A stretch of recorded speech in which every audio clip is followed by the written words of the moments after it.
Okay, we finally get to the main video that all those other videos helped explain, and there's probably a couple things I forgot. I'll probably have to add a couple of little addendum videos to explain a couple of those little things. Actually, we are going to make one more video. I'm going to make a video explaining the structure of how I come up with this information. Okay, so let's talk about averages. Not medians anymore, although we should be talking about medians.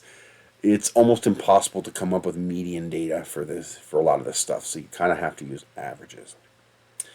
Now, when we talk about the value of labor and the value of life, how much it costs to live, what is cost of living? What is the base cost of a person's labor? The base cost of a person's labor is the cost of living. What does it cost for that person to survive? In this context, a full-time job at 40 hours a week must equal whatever it costs for that person to survive with no debt at the end of that period of time. Now, we're going to make some assumptions because we have to.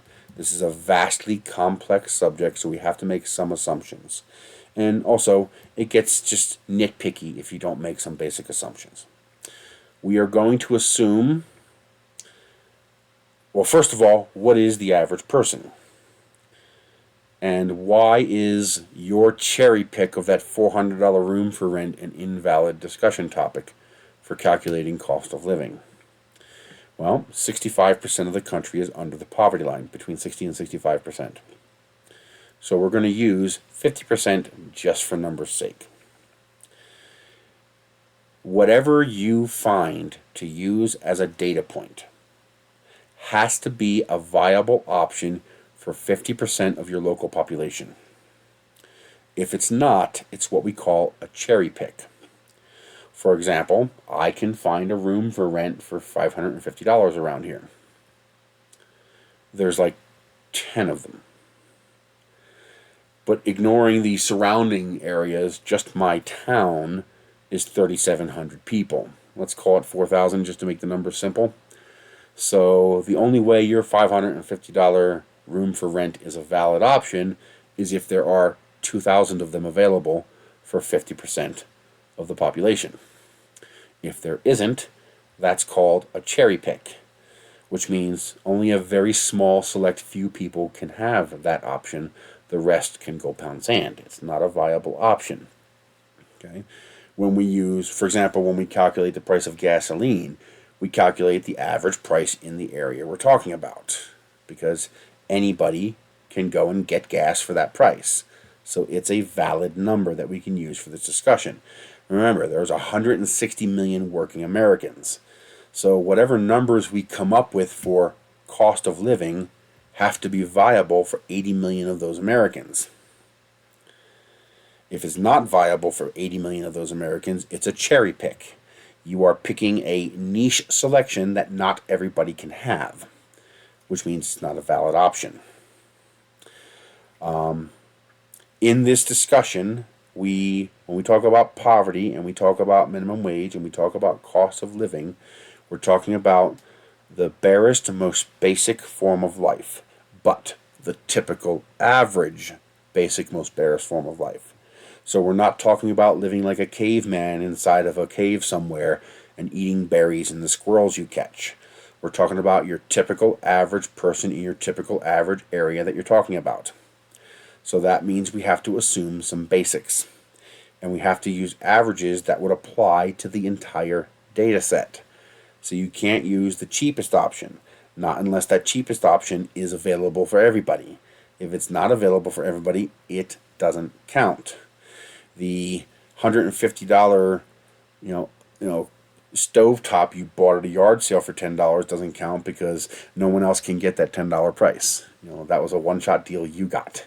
Everyone else has to pay the $400 at the store.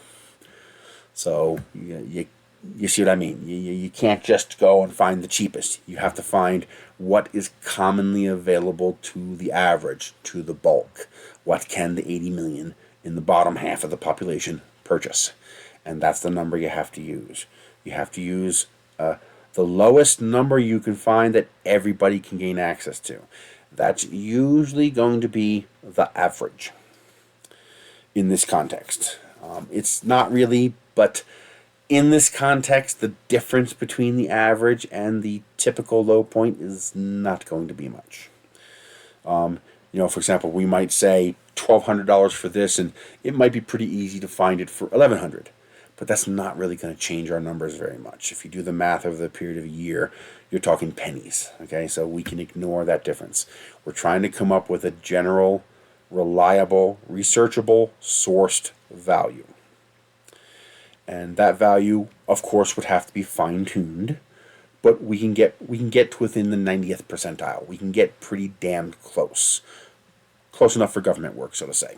Okay? So we have to use averages. Now, again, we can adjust these averages later. But for now, we're going to use commonly available data that any of you can research and back up. So, Google. And there are some numbers that I came up with on Google that don't make sense to me. Like, they are way too low. But that's the number that came up, so that's the number we're going to use. I suspect, if anything, all of these numbers are going to be too low. I suspect they're going to be higher. But we're going to go with it because any of you can look up all these numbers I'm going to give you, and you can verify and vet them. Okay? So that's the basis under which we are going to calculate these values. We are going to calculate two values.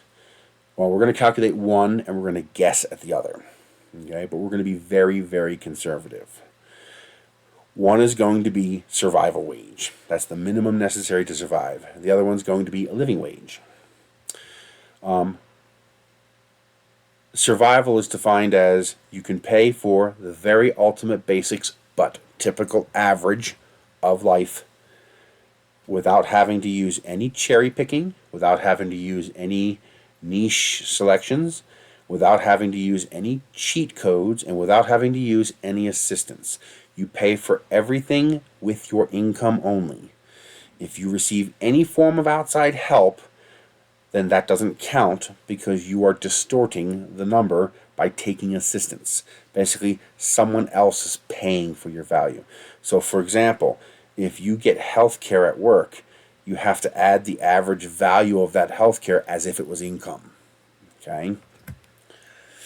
Because you're basically getting paid, just not in dollars. Part of your pay is in the form of health care. Okay? So that would have to be factored in to use these numbers. They have to be numbers that we can reasonably apply to anybody. So, the next video is going to talk about what a survival wage is and how I came up with that number and who it applies to.